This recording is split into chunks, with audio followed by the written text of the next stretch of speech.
I just walked into my favorite country bar and grill. Found a spot at a small table in the back and ordered a sandwich, fries, and a beer. Sat there, tuned into the TV, which happened to be on a PBS channel. They were discussing country music, reminiscing about the old stars, most of whom have passed away by now, though a few still remain. It all had a kind of melancholy vibe as they delved into the stories of these legends. I never really grasped how many of them came from poverty-stricken backgrounds, never having much. While I was chowing down on my meal, I glanced up and caught sight of my closest buddy, Bob, walking in with Olivia. It hit me hard. You see, I believed Olivia was my girlfriend. I'd invited her out for tonight, but she told me she'd already committed to hanging out with some friends tonight and suggested we go out tomorrow. Olivia and I had been seeing each other for a solid 6 months, and I had the impression we were an item. We practically spent every weekend together. I could feel myself falling hard for her, and she claimed she felt the same about me. We even talked about the possibility of getting engaged, but we figured we'd give it a few more months. No rush, especially since we were consistently dating.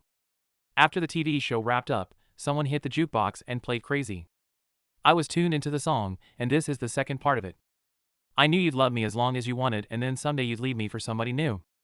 This got me thinking if Bob was the new guy. The catch was, Bob was well aware of my feelings for Olivia. I guess our guy code didn't matter much to him. I kept listening to the song while they were playing the part of a couple. The last verse played. Crazy for thinking that my love could hold you, I'm crazy for trying and crazy for crying, and I'm crazy for loving you. I stood up from my table and walked over to Bob and Olivia. They glanced at me, and Bob started, Charlie, shut your mouth. If I ever cross paths with you again, one of us will end up spending a long while in the hospital.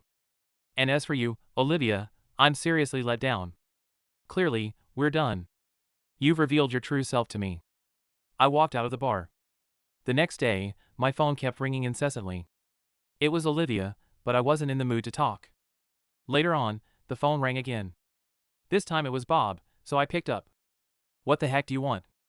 Charlie, I'm truly sorry. You know I've always found Olivia attractive, and while we were talking at work, I asked her out and she agreed. Don't lie to me. You knew she was my girl and you asked her out anyway. How many times have you been with her? Charlie, it was only. How many freaking times, Bob? If you lie to me, I'll be on your tail. 3 times, Charlie. We've been together 3 times. We sort of developed feelings for each other. I'm sorry. What about Alice? Does she know you cheated on her? She deserves way better than you. Bob, I don't want to lay eyes on you ever again, and as for Olivia, you two can have each other. I ended the call. Alice was Bob's girlfriend, and all 3 of us, Bob, Alice, and I, worked at the same plant. There's a story about how we all met. The phone rang once more, and it was Olivia. I thought I might as well face it. What's up, Olivia? I want to say sorry. Bob asked me out several times and I finally agreed to go out with him once. It didn't mean anything. Cut the crap. I talked to Bob and he told me you were together at least 3 times. I bet it's even more than that. Was it the money? Good luck with that. You 2 money-hungry individuals deserve each other. I want absolutely nothing to do with you. The only person I feel sorry for is Alice.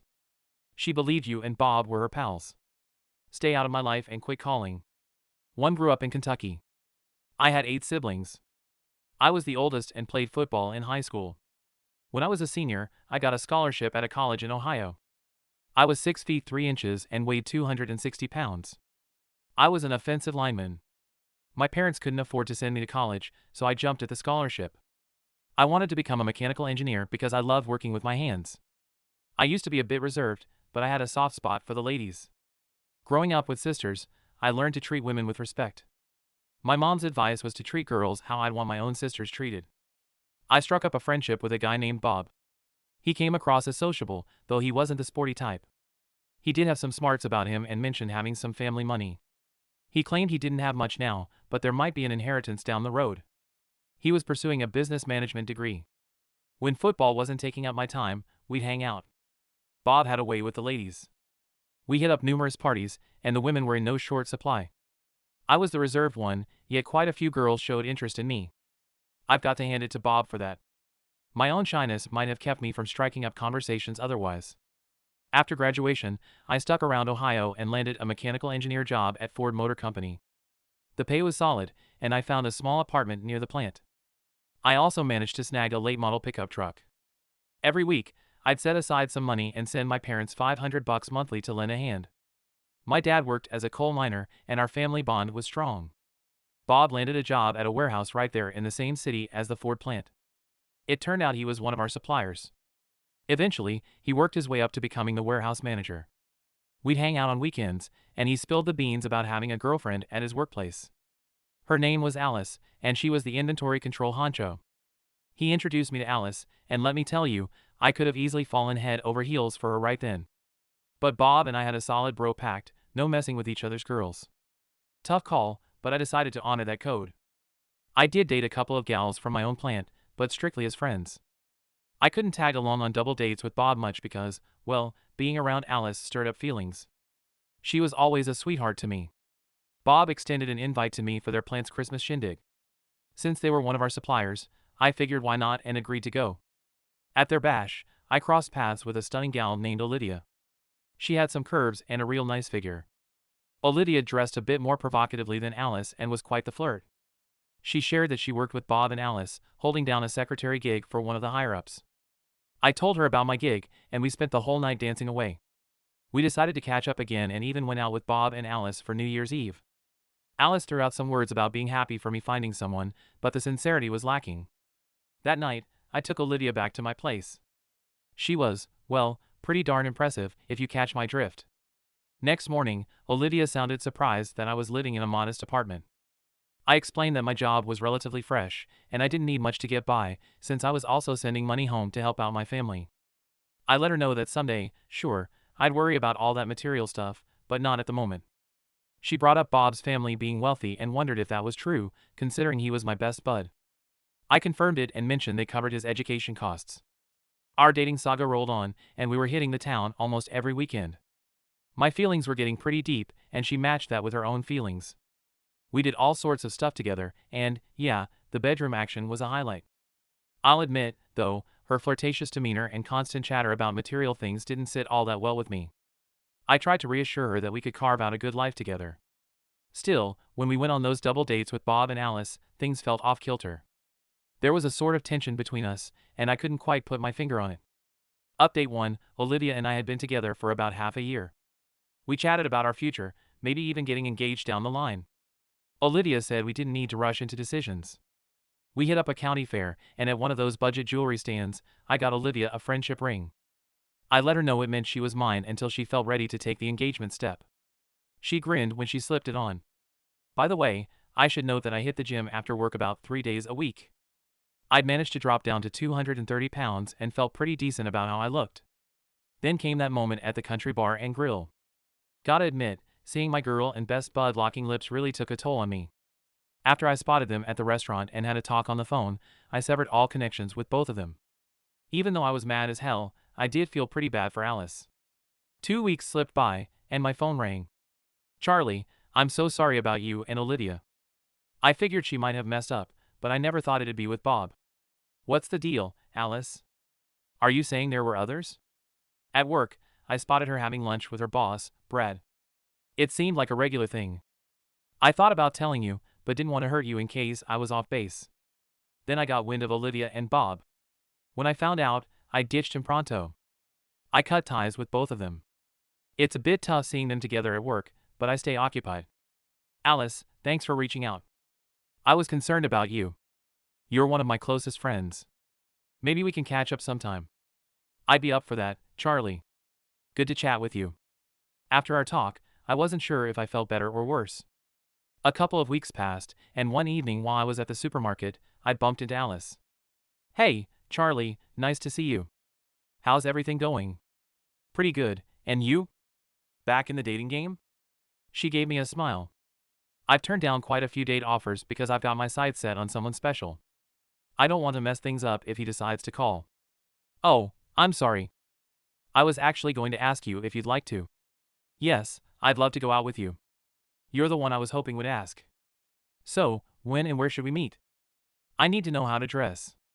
I was thinking about Saturday, hitting up my favorite country bar and grill.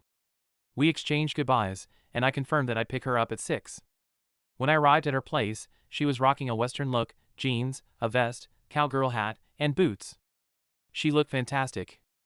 I opened the truck door, and she hopped in. Saturdays at the place featured a country western band and singer. We snagged a booth and ordered a couple of beers. The band wasn't starting for another hour, giving us time to chat. I was surprised to discover she was originally from Kentucky, just a county over from where I grew up. She went to college there, applied for jobs, and eventually landed a gig at the supply plant in Ohio. We placed our food order. I went for a double bacon cheeseburger and fries, while she opted for a Reuben sandwich, and we shared the fries. It felt really nice to reconnect with her. She did inquire if this was the same bar where I caught Bob and Olivia. I confirmed that it was indeed the place, but I wasn't going to let a couple of cheaters ruin my favorite hangout spot. She just gave me a smile in response. Once the band started playing, we got up to dance. They kicked things off with 2 slow songs to encourage couples onto the dance floor. Their playlist always featured the classic hits, that's what the crowd wanted to hear. They switched to a faster tune, and both of us sat out. I mentioned to Alice that I wasn't much into the fast dances, but I enjoyed watching the women move. They played a couple of Roy Orbison tunes, and I always had a soft spot for his music. Following that, they performed a few songs by Loretta Lynn. Alice and I took to the floor for the slow ones. The announcer called the ladies up for some line dancing, and a few guys even joined them. Why not join the line dancing? I playfully asked Alice. You just want to check out my big A, she teased, smiling as she got up to join the other women. The line dancing started, and I couldn't help but keep my eyes on Alice. She looked right at me and gave her booty a little shake. I grinned and even clapped for her. After the song wrapped up, she came over with a smile, and I leaned in to kiss her. Pulling back, I apologized. I'm not sorry, she replied, kissing me again. We had a blast dancing and enjoying a few beers. Time flew by way too quickly. They announced that the last song was up next. I held Alice close as we swayed to the music. As the song ended, I leaned in and planted a kiss on her lips. I dropped her off at her place and asked if she'd like to go out again the next Saturday. I suggested we could visit Cedar Point, a big amusement park in Ohio. She happily agreed, and we exchanged a goodnight kiss. I didn't want to rush things on our first date. I felt fantastic at work the entire week. On Friday, I gave Alice a call to confirm our plans for Saturday. She mentioned she'd heard about the park but hadn't been there before. On Saturday morning, I picked her up, and we set off for the park. During the drive, we chatted, and I brought up the topic of whether she had mentioned to Bob or Olivia that we were dating. She told me she hadn't spoken to either of them about it. We had an amazing time riding all the roller coasters and trying out various other rides. The park also had a bunch of shows that we caught. On our way back, we decided to grab dinner at a Texas roadhouse. By the time we reached home, we were both pretty exhausted. Alice shared her place with a roommate named Joan, a friendly lady likely in her 50s who worked at a retail store. Alice appreciated having a roommate, as Joan treated her like family, and they had a close bond. I informed Alice that I'd be out of town the upcoming weekend but expressed my interest in seeing her the week after. She replied that I should give her a call once I return. After sharing a kiss, I told her that I genuinely cared for her. She responded by saying she had always liked me as well. Upon arriving home, I wasted no time and called her, inviting her to a significant dinner event. My boss was hosting an anniversary celebration for himself and his wife, and it was going to be held at the Hilton Hotel. I explained to Alice that I had booked a hotel room for the night due to the expected drinking. I understood if she wasn't keen on attending. Her response was positive. Charlie, I'd be thrilled to go with you. We won't need 2 beds, you know? I want you to know, I'm falling in love with you. Just promise to be honest and not lead me on. I would never cause you any harm, and I'll make sure nobody else does either. Alice, could we use your car? I'd rather not show up at a fancy event in my truck. We can definitely take my car, and I'll let Joan know I won't be home that night. I parked my truck at her place and we opted to use her car for the event. We arrived early, intending to get ready at the hotel. During our ride, Alice mentioned that she was considering finding a new job due to her discomfort from regularly seeing Bob and Olivia. She even shared a rumor that Olivia might be pregnant. For the party, I got dressed in the bathroom, wearing a tuxedo. When I emerged into the bedroom, Alice looked stunning. She wore a form-fitting blue dress that highlighted her figure, and her hair flowed down to her shoulders. She had an elegant yet alluring presence. You look absolutely gorgeous. I might not even care about the party itself, I remarked. Her response was cheeky. Oh no you don't. I didn't go through all this effort just to change again, she said it with a smile, and we headed downstairs to the party. Upon our arrival, my boss and his wife greeted us. He introduced his wife and extended a warm welcome to the party. As they moved away, I noticed him stealing glances at Alice. Knowing many of the attendees, I introduced Alice to the people I knew. She received numerous compliments. We grabbed some drinks and found a table. The event had an array of appetizers with plans for a dinner later on. Alice recognized a couple of women she was familiar with. Her role in inventory control put her in contact with these women regularly. I approached the head of human resources, Mary, and initiated a conversation. Mary, are there any job openings in inventory control or the supply chain? As a matter of fact, there is. Janice is retiring next month, and I've been tasked with finding her replacement. Do you have anyone in mind? Actually, my date you've met her Alice is searching for a new job opportunity. She currently handles inventory control. She enjoys her work but is ready for a change. Tell her to come see me on Monday, and I'll schedule an interview for her. She's quite a striking woman. Thank you, Mary. I really appreciate it. I'm sure you do, Mary chuckled. The party turned out to be a blast. I had a few dances with the wives of the employees, and Alice had her turn dancing with their husbands. Most of the time, though, we were dancing together. The dinner spread was absolutely fantastic, offering choices like roast beef, chicken, or shrimp, along with all the accompanying dishes. After a couple more drinks, we bid our goodnights to the host and headed up to our hotel room. Alice, are you absolutely certain about this? I don't want you to think I'm trying to take advantage of you. Charlie, stop overthinking and just be with me, she replied. Helping her out of her dress, we neatly hung it up along with my tuxedo. We pulled down the covers on the bed and, well, you know. I turned off the lights, and we snuggled in close, falling asleep together. The last words I heard before drifting off were, I love you, Charlie. I woke up to the aroma of fresh coffee. Alice had taken a shower, gotten dressed, and even brewed us each a cup of coffee. Morning, Charlie. Sleep well? It's been a while, I responded. After a quick shower and a cup of coffee, both Alice and I went down to the dining room for a pleasant breakfast. Among the fellow employees, we saw quite a few familiar faces, all with smiles on their faces. Looks like we'd become a known couple, I mentioned to Alice. Mary, the HR person, stopped by our table on her way out and told Alice, see you Monday, before leaving with a smile. What was that about? Alice questioned. I forgot to tell you that you've got an interview with Mary on Monday at Ford, I said with a grin. Remember you mentioned considering a job change? Tears welled up in her eyes as she whispered, Charlie, I hope this isn't a dream. I love you so much. We chatted on our way back home. Alice, I hope I'm not rushing things, but in 2 weeks, I'm planning to visit my parents in Kentucky. I'd love for you to come along. I'll be leaving on Friday evening and returning on Sunday. We can also make a stop to see your parents if you'd like. I'd be happy to join you, but my parents are a bit traditional, and we might not be sharing a bed. I'm confident things will fall into place, I answered. Update 2, we set off for our trip to Kentucky.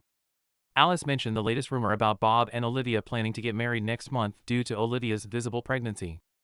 I believe Olivia thinks she's marrying into wealth, but she'll soon realize it's not Bob who's well off, but his parents. Bob may live lavishly, but it's mostly based on debt, I shared with her. Upon arriving at my parents' home, we were greeted by a spacious old farmhouse with numerous bedrooms and bathrooms. My siblings who still resided there came out to welcome us, followed by Mom and Dad. I embraced everyone and introduced Alice, who received warm hugs from them all. We spent a couple of hours chatting. I knew my family would adore Alice. She was looking at the photos on the wall, particularly one of me in my football uniform from my younger days. I noticed tears in her eyes. Alice, what's wrong? Are you all right? Do you recall that time when you were playing football at Grayling during an away game? After the match, you walked through the tunnel and there were 2 guys attempting to drag a girl in a yellow sweater into the tunnel. You confronted one of the guys, threw him down, and then tackled the other. You warned them that if they ever bothered the girl again, you'd return to finish what you started. Then you walked away into the locker room. Yeah, I remember that incident, but I've never shared it with anyone. How did you come to know about it? Charlie, I was that girl. I never saw your face, just the number 67 on your jersey. I tried to find you afterward, but no one knew who you were. I did manage to find out your name was Charles, but that was all I could discover. I had been waiting by the tunnel for my friend when those 2 guys grabbed me, dragged me into the tunnel, and said they wanted to have some fun. I shouted at them to let me go. That's when you appeared. They never bothered me again. She leaned in and kissed me. There was something about you that felt familiar the first time I met you, when Bob introduced us. That's the only positive thing I can say about Bob. He introduced us. My mom had prepared a bed for Alice, and she informed me that I could sleep in the basement where there was an extra bed. Around 1 in the morning, Alice joined me. We shared a quiet, intimate moment, though it was a bit challenging due to the circumstances, and she returned to her bed about an hour later. On Saturday, we visited Alice's family. She hadn't mentioned that her parents were well off. They had a lovely house, and Alice had two younger and attractive sisters. They were a few years younger than Alice. She introduced me as her boyfriend. I overheard Sandy, one of her sisters, saying to Alice that I looked quite handsome. We went inside and chatted for a while. Hank, her father, inquired about my job and background. He had his concerns about his little girl, as he affectionately referred to her. "Mr. Carter, I'd like to talk to you about marrying your daughter. I'm here to ask for your blessing." Alice and I hadn't discussed this beforehand, so she seemed surprised and teary-eyed as she looked at me. Even though we haven't been together for a long time, our love is strong, and we believe we can build a great life together in marriage. "Charlie, I appreciate that you came to talk to me, though you didn't have to. You should know by now that Alice follows her heart." "Alice, do you love Charlie?" "Yes, Daddy, I truly do, with all my heart." "Then you have my blessing, on one condition: you two must get married here in Kentucky so your mom and I can give you a proper wedding. Oh, and we'll cover the expenses." I surprised everyone when I took out an engagement ring from my pocket, knelt down on one knee, and proposed to Alice. She said yes, kissed me, and then rushed over to kiss her dad and embrace her mom, who was shedding tears of joy.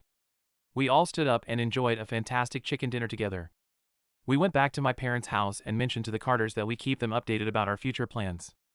When we shared the news of our engagement with Mom and Dad, they were absolutely thrilled.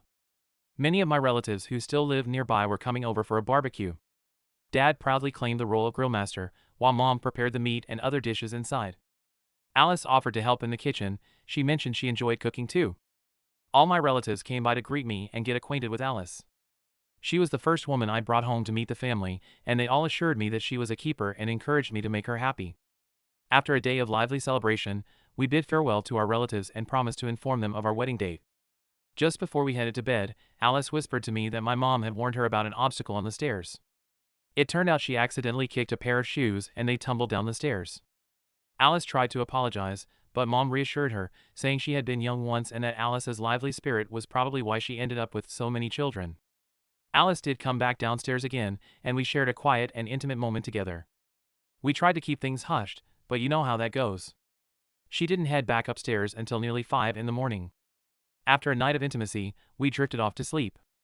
In the morning, Mom and Alice exchanged knowing smiles. We all had a hearty country breakfast, then said our goodbyes with hugs and kisses before making our way home. On Monday, Alice had her appointment with the HR department.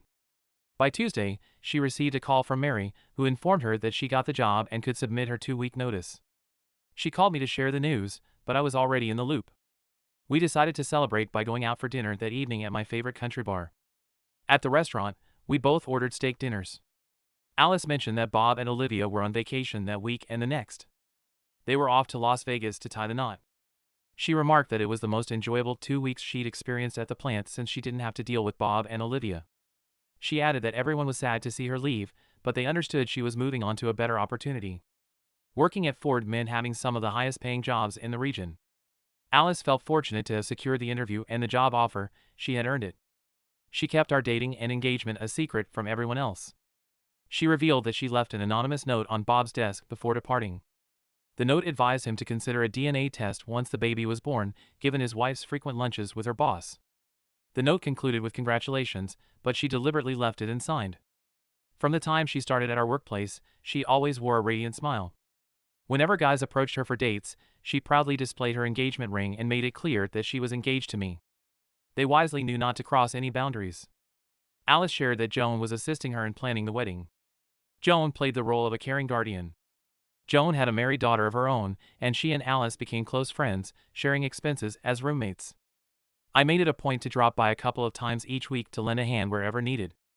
I reached out to my mom and asked if she could provide a list of relatives and friends to invite from our side of the family. My mom took it a step further and bought invitations, taking care of the invites for us. I provided her with the wedding date, which was set for 4 months down the line. Alice spoke to her mom and shared the wedding date with her as well. Her parents were taking on the responsibility of finding a suitable church and a spacious venue for the reception. Her mom volunteered to handle sending out invitations to their side of the family. Given her dad's business background, he had numerous connections and clients. While I was quite anxious about everything, I was actually contributing the least. I approached several colleagues at work to see if they'd be interested in attending the wedding. I informed them that we were planning to get married in Kentucky. Surprisingly, many expressed their intention to attend. Thanks to Joan's connections at the retail store, she arranged for a dressmaker for Alice's wedding gown. Joan also confirmed that her daughter would be present at the event. Sophie, Alice's mother, called and informed us that she had secured a caterer. However, she mentioned that she would need a head count closer to the wedding date. Sophie also mentioned that her husband, Hank, had lined up a talented band. It seemed like all the pieces were falling into place. I asked Alice if she thought we were going overboard with the preparations. It was clear that this wedding was going to come with a hefty price tag. Charlie, this grand wedding idea is entirely my parents' vision. They've dreamed of this kind of wedding since we were little girls. Trust me, my sisters will be having similarly lavish weddings. Why didn't you ever tell me you came from a wealthy background? I kept my family's financial background hidden because I wanted you to be interested in me for who I am. Just so you know, I only shared this with Joan and not even Bob knows. Does this revelation change anything for you? No, I'm interested in you as a person, not anything else. If you'd like, I'm willing to sign a prenuptial agreement. Charlie, there won't be any need for a prenup. I believe we'll be together forever. Besides, I don't possess much wealth at the moment. Perhaps in the future through inheritance, but not much now. I'll have a loving husband to support me. Alice sorted out her wedding party lineup. Her father would walk her down the aisle. Her older sister would serve as the maid of honor, while her younger sister would be one of the bridesmaids. She invited my two married sisters to be bridesmaids as well. My brothers-in-law would be my groomsmen, and my single brothers would be paired with her sisters. It turned out that my younger brother would be my best man. My niece and nephew were chosen as flower girl and ring bearer, respectively. We reached out to them all, and they gladly accepted. Thankfully, it truly became a family affair. Alice was thriving in her new job, and everyone admired her. She was well loved by her colleagues. What's not to like? A dilemma arose. Since she had only worked there for 4 months, she hadn't accrued any vacation days. We brainstormed and considered the option of heading down on Friday night, getting married on Saturday, and returning on Sunday. It would be a whirlwind, but with limited choices, it seemed doable. Just 2 weeks before the wedding, the plant manager summoned me to his office. We had a good rapport, and he even mentioned that he was planning to attend the wedding. Hey Charlie, I heard you're dealing with an issue around the time of your wedding. Mary mentioned that you're leaving on Friday, tying the knot on Saturday, and returning on Sunday. Is that right? Yeah, Mark, that's the plan. Alice doesn't have any vacation days left. Well, Charlie, make sure you let your lovely wife know that we're granting her personal time from Thursday all the way through the next week. Also, I've got 2 tickets for a 4-day cruise as a honeymoon gift. Thanks, Mark, I'm sure she'll be thrilled. I shook his hand and got in touch with Alice in her office to inform her that we're going out for lunch. I told her I had something important to discuss. While at the restaurant, Alice inquired, "What's up, Charlie? What's this thing you want to talk about?" Mark called me into his office and informed me that they're giving you time off from Thursday to the entire following week. We don't have to rush to get there or hurry back. And wait, there's more. He gave us 2 tickets for a 4-day cruise as a wedding gift. I placed the tickets on the table. Naturally, my Alice started tearing up. We had everything ready for the wedding, and we could head down on Thursday, which made things simpler for us. Rehearsal and the rehearsal dinner took place on Friday. I checked with my dad if he needed money, and he shared that he had kept aside the money I sent him since we announced the wedding. I really admired and respected that man. After the dinner, I gave Alice a kiss and let her know I'd be seeing her the next day. Alice had informed her mom about the number of people attending both the wedding and the reception. She didn't tell me the count, mentioning that I was already nervous enough. I knew all my siblings, aunts, uncles, and their families would be present. I heard that the motels in both counties had been fully booked for months. I hoped that our guests were able to find accommodations. On Saturday morning, I woke up, and my mom insisted I have breakfast. I couldn't go through the whole day on an empty, anxious stomach. During our breakfast conversation, Mom mentioned that they had met the Carters and found them to be really friendly people who thought highly of me. After breakfast, I took a long shower and shaved. I got dressed in my tuxedo, a white one to match Alice's dress. My brothers were also there, wearing black tuxedos. All 4 of them were part of the wedding party. It was time to head to the church. The church was located in the neighboring county, but it was only 20 miles away. The church was quite large, and my brother mentioned that it could accommodate more than 600 people. As the guests began to arrive, my brothers and I helped them find their seats as they walked in. They said I didn't have to assist, but I insisted on doing something. Joan and her daughter showed up, and I directed them to sit with the families on Alice's side. I was seating relatives whom I hadn't seen in years. I was happy to spot some of my coworkers at the event. My boss, Mark, and his wife had flown in for the occasion. I was then instructed to go to the front of the church because Alice's limousine had arrived, and I wasn't supposed to see her before the ceremony. I went up to chat with my parents briefly. A woman began playing some music on the organ. After a couple of songs, an announcement was made for the guests to take their seats as the wedding was about to start. Every wedding has its unique touches, and I walked to the front and stood beside the minister. The first one to walk down the aisle was Sandy, accompanied by my brother. They made a great-looking pair. They both went up to the front and took their positions. Following them was Marie, who came down with my other single brother. After that, my married brothers walked down with their wives. One of my nephews then came down as the ring bearer, while I held the actual wedding ring in my pocket. Two men rolled out a white cloth, and my niece strolled down the aisle, scattering rose petals. The music shifted, and everyone stood up. The wedding march began, and Alice was making her way down the aisle, escorted by her very proud father. She looked incredibly beautiful, like an angel. I could feel tears streaming down my face. "Who presents this woman to this man?" "Her mother and I," her father replied. We exchanged our vows.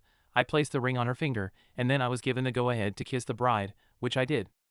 "Ladies and gentlemen, I introduce to you Mr. and Mrs. Charles Jones."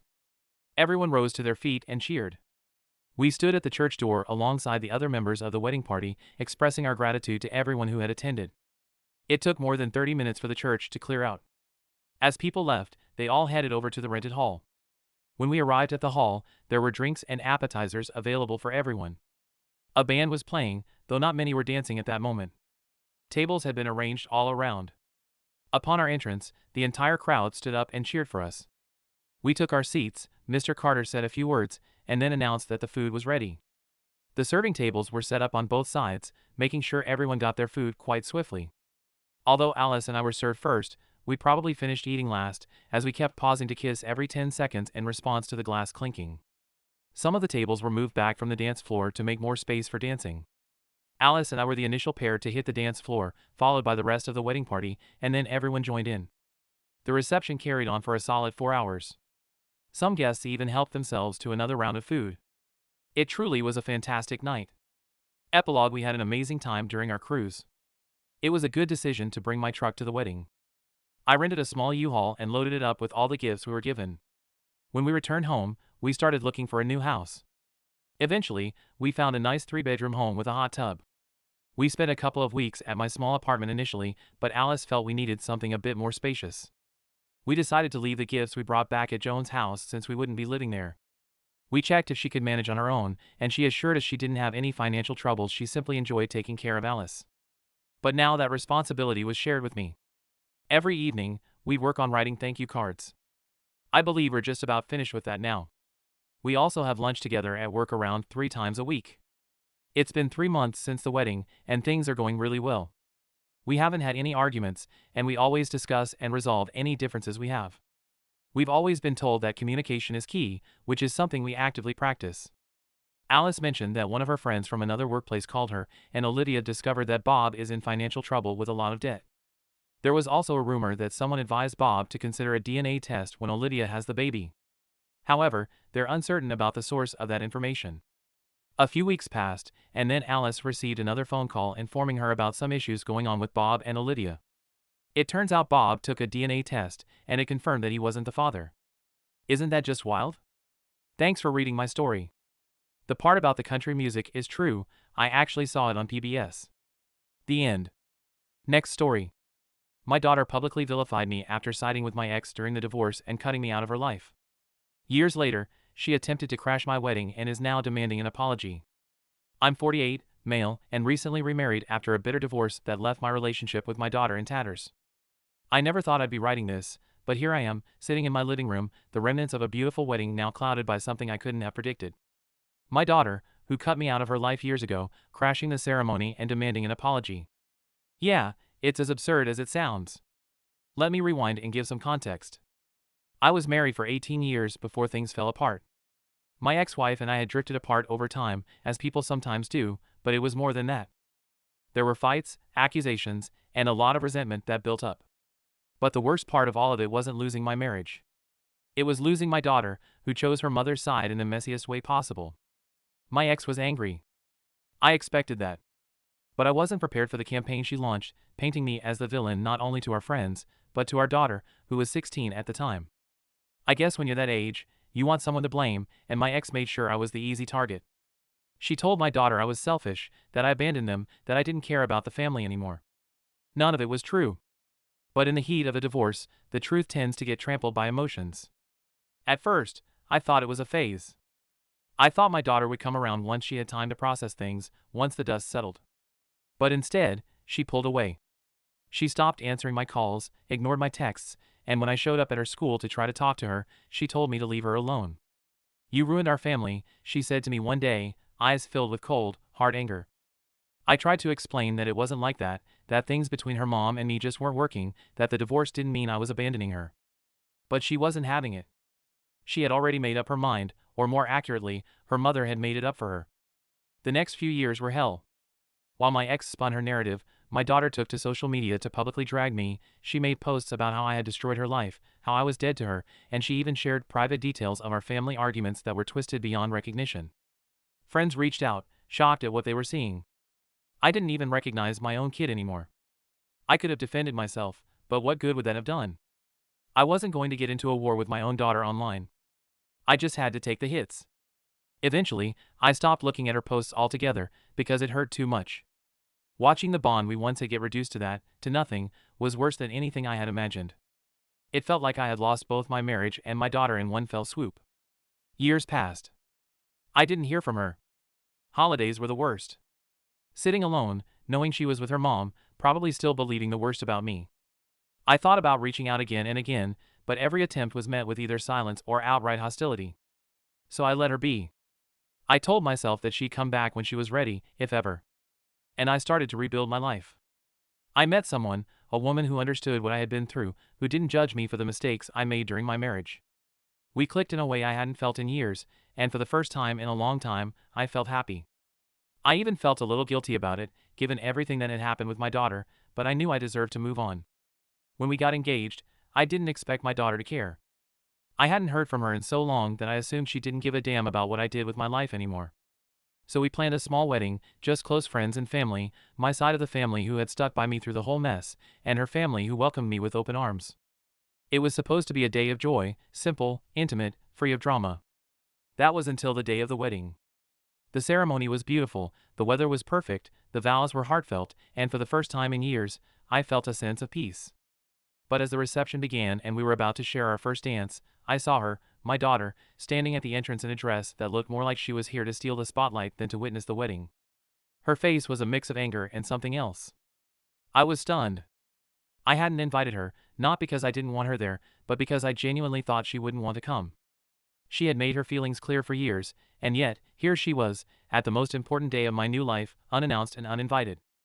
She walked straight up to me, ignoring the shocked looks from the guests, and hissed, "I can't believe you didn't invite me to your wedding.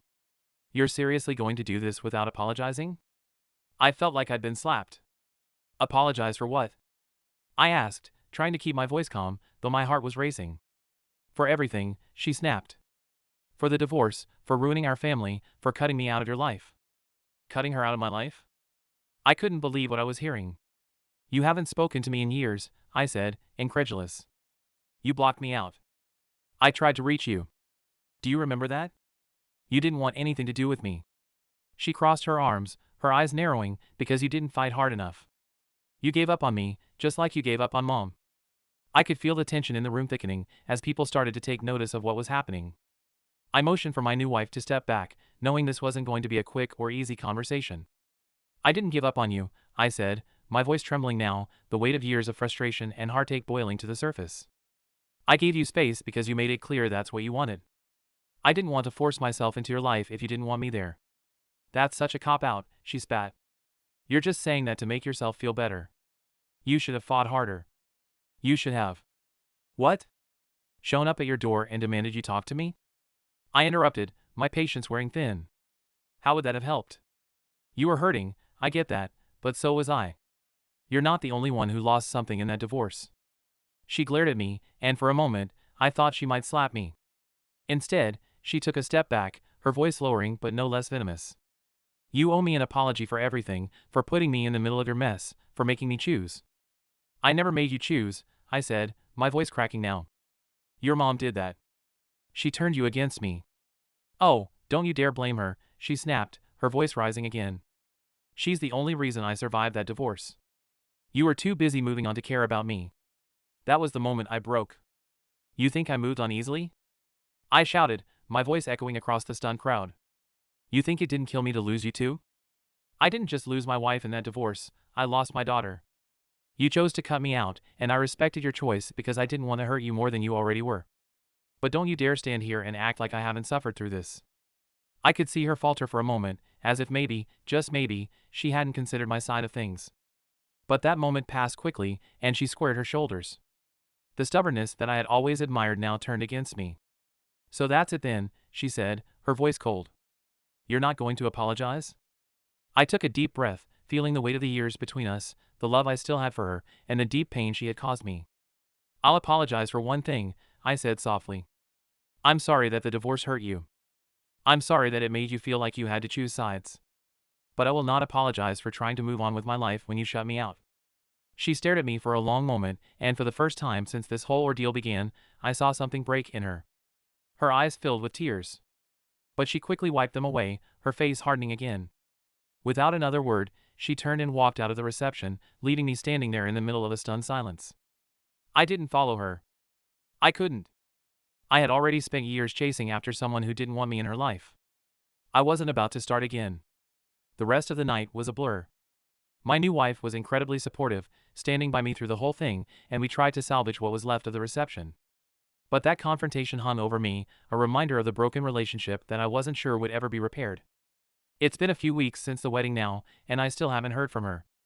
Part of me wonders if I ever will, but part of me also knows that I did what I had to do, both as a father and as a person who has the right to move on.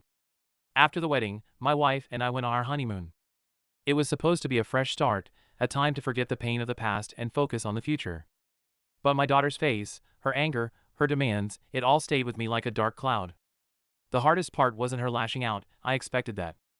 No, the hardest part was realizing that I had been waiting for her to come back into my life for years. And when she finally did, it was with so much hate, so much misunderstanding. It wasn't the reunion I had imagined in my head during all those lonely holidays, birthdays, and milestones I missed.